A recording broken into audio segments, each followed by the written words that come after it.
Do you want to start up the video? No, we can start because I'm going to ask what would you like to speak about? Okay. Sex in the City. Do you have anything to say on that topic? What? Sex in the City? It's here to stay. That's here not to going to stay. help. Hello, everybody. Hi. Hi, I'm Dr. Jerry Epstein, and I'm glad to be with you and hold this conversation this afternoon with some of my dearest friends. Good to be here. And is there anything that you particularly would like to speak about?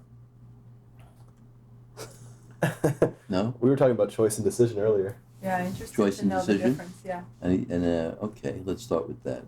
So choice has to do with selection or an option about something that is placed in front of you. So most all the time, almost constantly, there are choices in front of us that have to be met. What shirt am I going to put on today? What movie am I going to go to? What restaurant am I going to? There's always the choices constantly in front of us. Who should I marry? Where should I live? Oh, Some should I important get ones. married? Should I marry her? And that. So where do I? And choices about where you go to live and so on. So they're constantly here. Should he stay in life? The existential decision, do we stay in life or do we depart? The statement, well, the important statement in Hamlet, to be or not to be, that is Right. the question, right?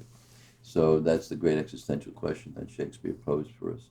And so it says in the wisdom literature that God says, I set before you at every moment a choice. He puts it in a very large framework of life and death, good and evil, and so on. But in the everyday life, it can be, you can plug in any two things that you want to use.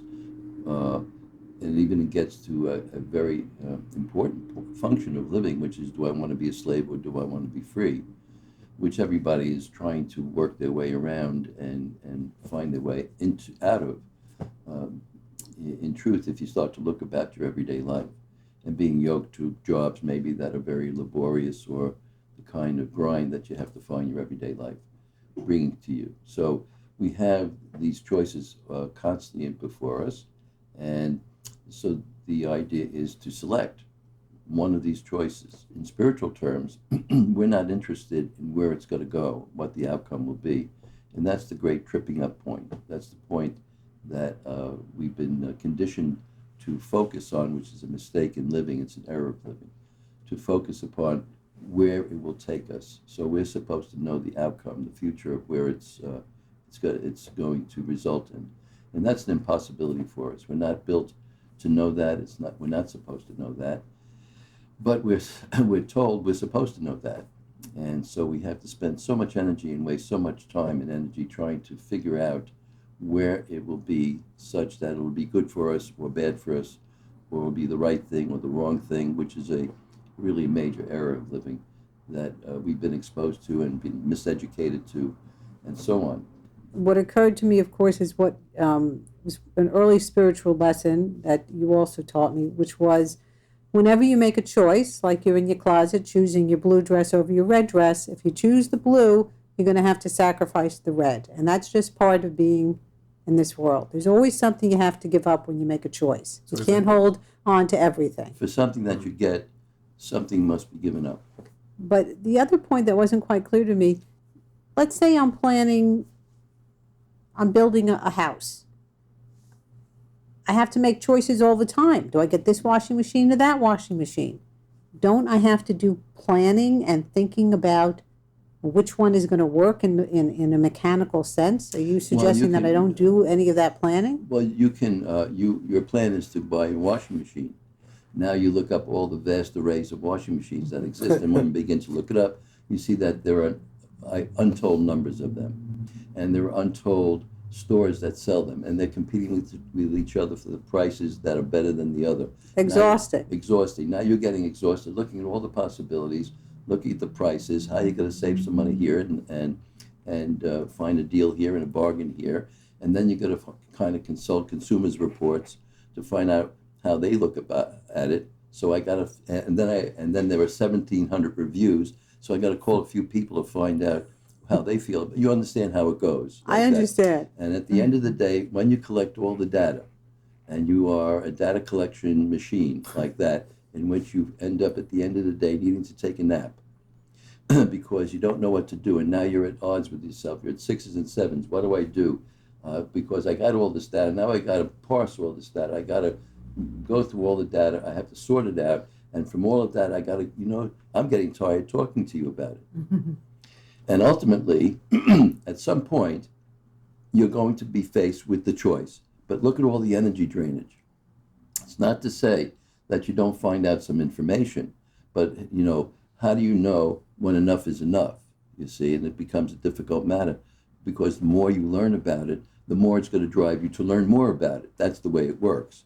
So you're going to spend an inordinate amount of time trying to get the best machine available.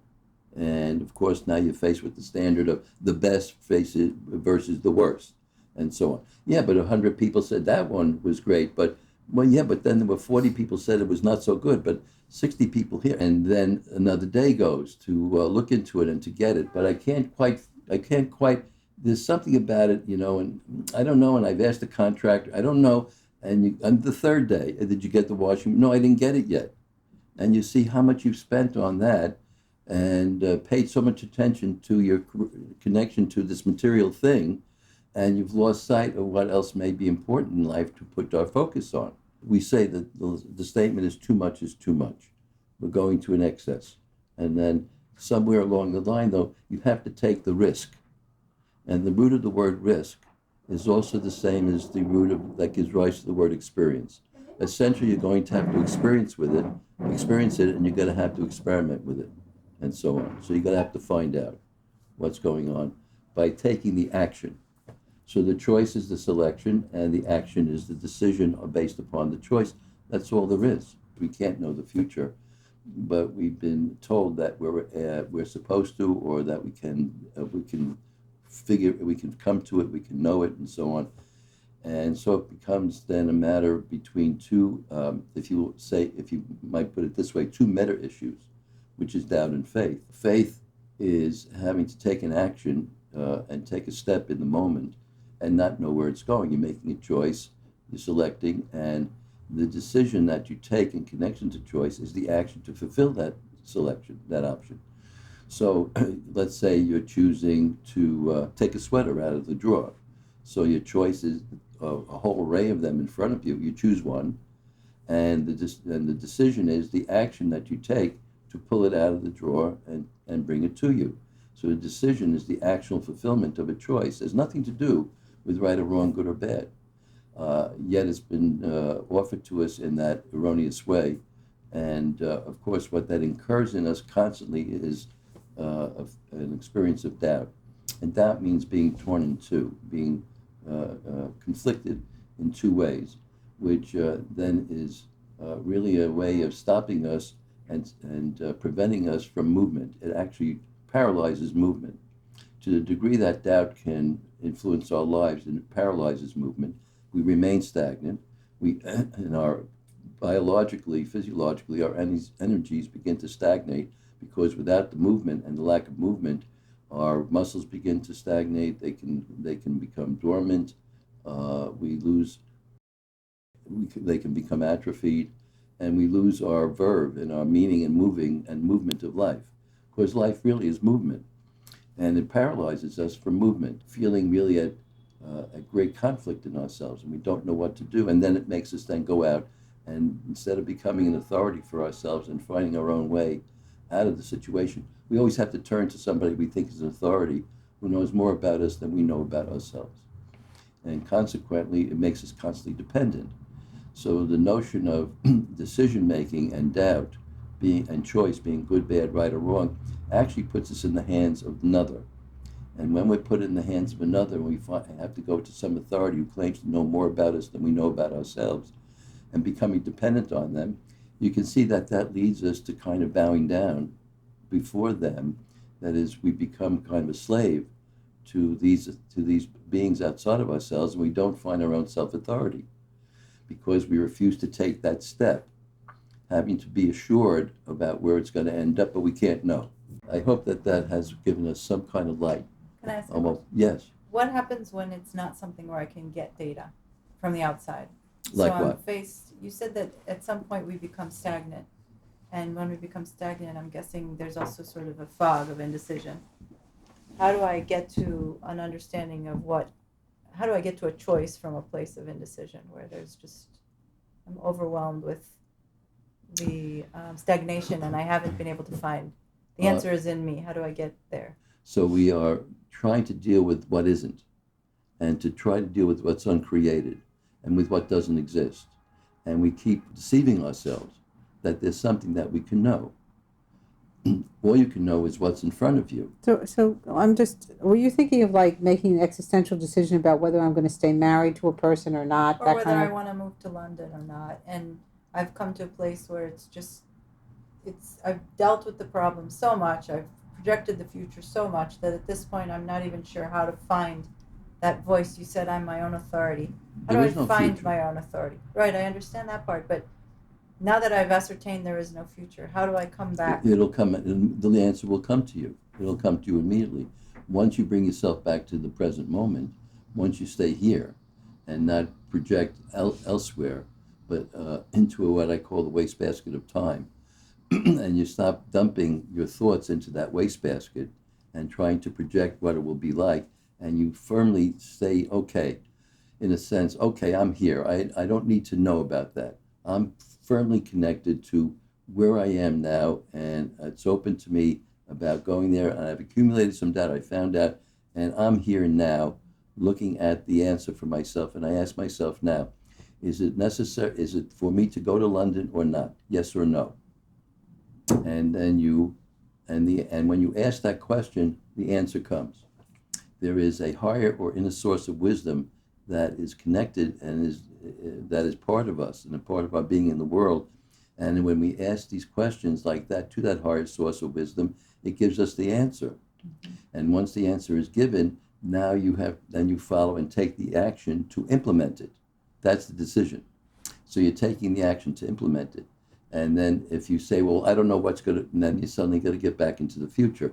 Well, I don't know if I do that then, and if I go into the if then, which is the most destructive phrase in the English language for sure, then I'm back in the future. So I'm always futurizing. So I'm getting a degree in futurology, as though I can become I can know and become the master of what will be. And that's an enormous illusion. But I'm not sure whether you're suggesting that in living a spiritual life, one plan without attachment, or that one flow with whatever is happening without a plan. No, but when you make a plan, it will birth the future. So your plan now will unfold. And how it unfolds. And if it unfolds in a way that is satisfactory to you, all well and good. If it unfolds in a way that's not satisfactory to you, all well and good. Because what's meant for us to come to us will come to us. It's not in our hands. There's a hidden hand. There's an invisible force, intangible reality, an invisible reality that ultimately decides for us.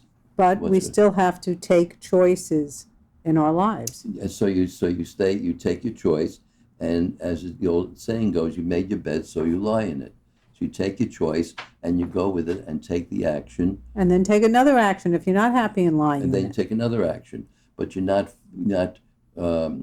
cogitating all the time about whether that will be the best thing or the right thing or a good thing, right? It's what the moment brings to you and what you do in the moment to say yes or no to the moment. You need to say yes or no to what is right here, and then let that then be an event or an experience that takes place. You're experimenting, and you're finding out if this experiment works. If the experiment doesn't work, okay, I will then try another experiment. And you're only going to know through your experimentation and experience if something is working. You can't know whether it will work. So when you say that when you're futurizing, you're not going to come to the answer, but when you come back, you said that you know immediately. You know once you come back, get out of that futurizing. Is it because you've opened yourself up? Are you receptive now when you stop futurizing? Yes. It's because the physiological states change. You're no longer anxious. You're no longer worried. You're no longer projecting. That's correct. You're bringing yourself back into homeostasis. Because all those emotions that have been the meat and potatoes of psychology and psychotherapy, for example, have no inherent value in themselves other than to alert us that we're not in balance, that we've projected to a time, place, and circumstance that doesn't exist. And we're asking ourselves to now return to ourselves so we're not split apart. Because doubt means to be split in two. The word doubt means two. So we're not split off from ourselves. We come back to ourselves. And when we come back to ourselves, we have, as you said, we're now in a position to receive information about how to take the step, what to do. And we follow that. And that's called intuition. And you're getting some sort of revelation that's coming through to you because you haven't cluttered your life up with all of these thoughts that are making it impossible to receive any kind of information from this other side of life, which is this invisible, intangible reality. Now we're talking in spiritual terms about how to be beginning to lead a spiritual life and how to be part of this kind of connection to this other side of life, which we haven't given really much attention to, if any attention to. And I think you said it very well that when you come back, all those distressing emotions, which are all about the future or the past, They're really impeding your intuition, as you say. you what? They're really impeding your intuition. You're as you impeding say. your intuition and your movement. Right. So and with intuition, there's movement. Mm-hmm. So it's impeding your life, and you're becoming, and you're losing your life force by all of this excessive energy that you're giving out to an illusion or a mirage. So these trash emotions, that they may be, are emptying into the wastebasket of time in which nothing exists. That's essentially a central spiritual point. So we want to stay connected to what's right here. And so those distressing emotions are a signal. Oh, I'm out of balance. I see. I went off track. Thanks for reminding me.